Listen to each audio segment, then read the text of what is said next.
Hello and welcome to Lovneesh sir की class. आज की शिक्षा निदेशालय राष्ट्रीय राजधानी क्षेत्र दिल्ली की वर्कशीट नंबर 41 जो कि कक्षा छठी के विद्यार्थियों के लिए है, यह ली गई है गणित विषय से। और आज इसमें हम एक बार फिर से भिन्नों के प्रकार को याद कर रहे हैं, उसको रिवीजन कर रहे हैं, रिवाइज कर रहे हैं। तो चलिए जल्दी से बिना समय गवाए शुरुआत करते हैं मेरे साथ और समझने की कोशिश करते हैं कि भिन्न कौन कौन सी होती हैं, कितने प्रकार की होती हैं। तो चलिए जल्दी से देख लेते हैं।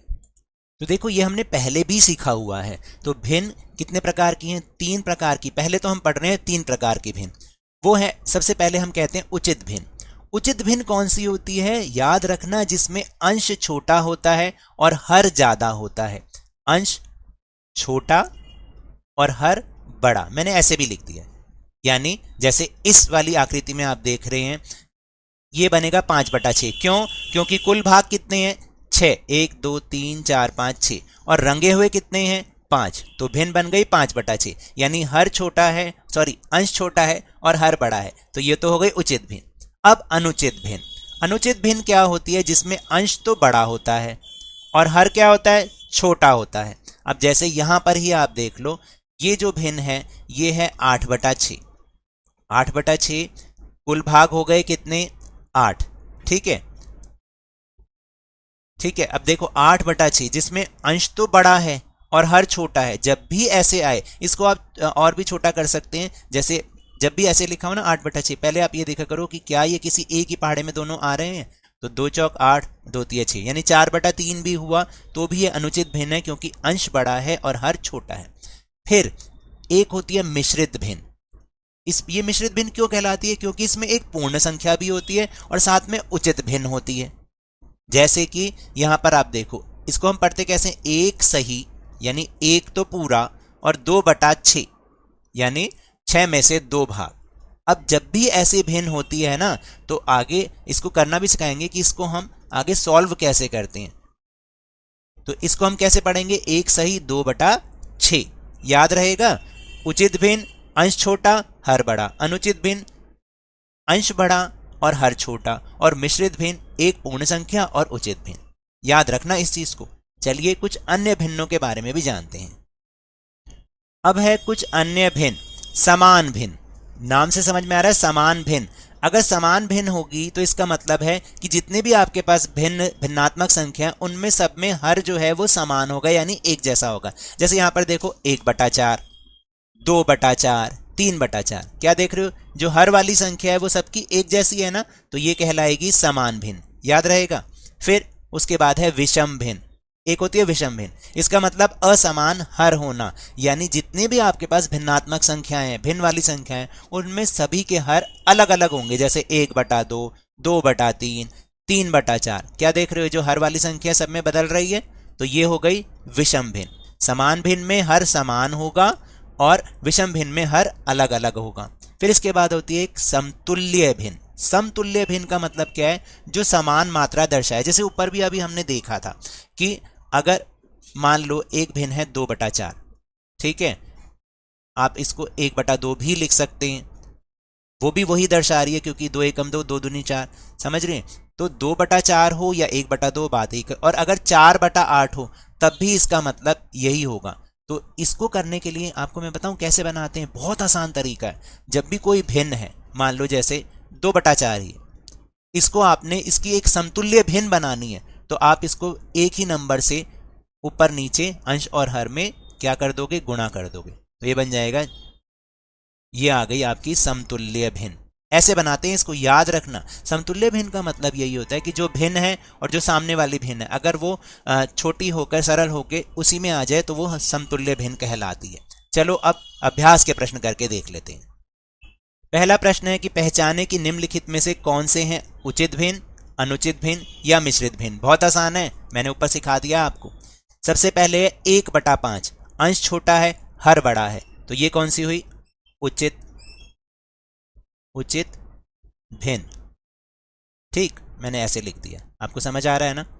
फिर 3 सही 1/3, ये कैसी भिन्न होती है? ये होती है मिश्रित भिन्न। मिश्रित, आपने लिखना है मिश्रित और भिन्न। ठीक, अब अगला वाला देखो 29/10।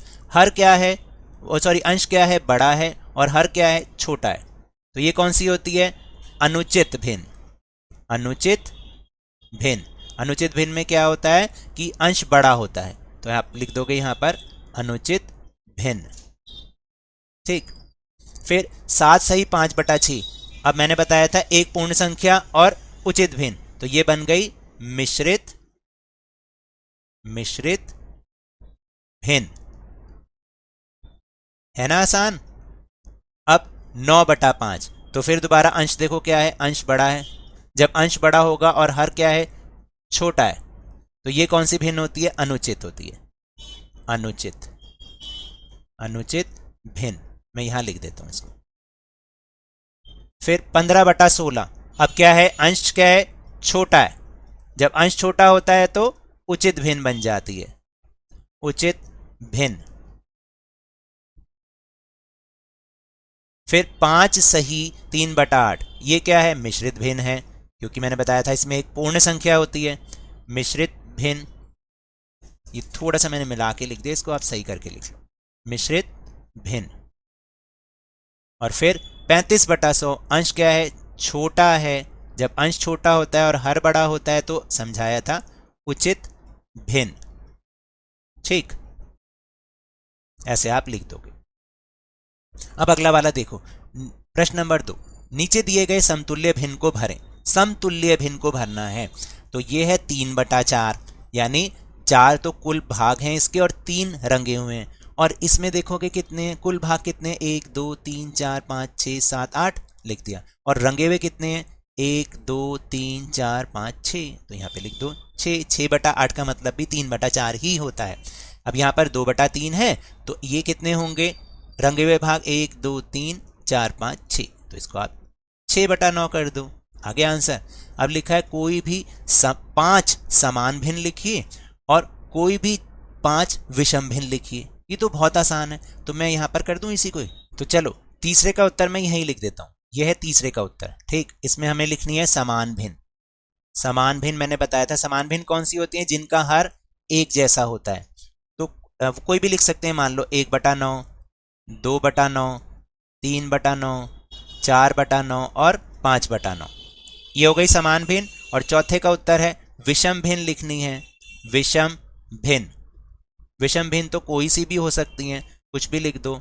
आप लिख दो, जैसे मैंने लिख दिया 1/9, 2/5, 3/4 और 4/6 और 5/7।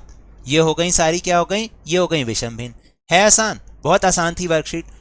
तो ये तो थी आज की वर्कशीट। अगर मेरे इस तरह समझाने से अब आपको समझ में आने लगा है ना, तो इस चैनल और वीडियो को लाइक कीजिए, शेयर कीजिए, और अगर आप नए हैं तो सब्सक्राइब भी कर लीजिए।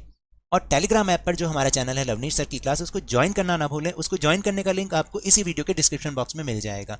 लेकिन ये भी याद रखें, घर से बाहर निकलते समय, खासतौर से स्कूल जाते समय मास्क अवश्य लगाएं, 2 गज अथवा 6 फीट की शारीरिक दूरी का पालन करें, और जब भी आपकी बारी आए कोरोना का टीकाकरण जरूर करवाएं, क्योंकि कोरोना को हराना है और जिंदगी को एक बार फिर से सुहाना बनाना है। इसी उम्मीद के साथ बहुत बहुत धन्यवाद।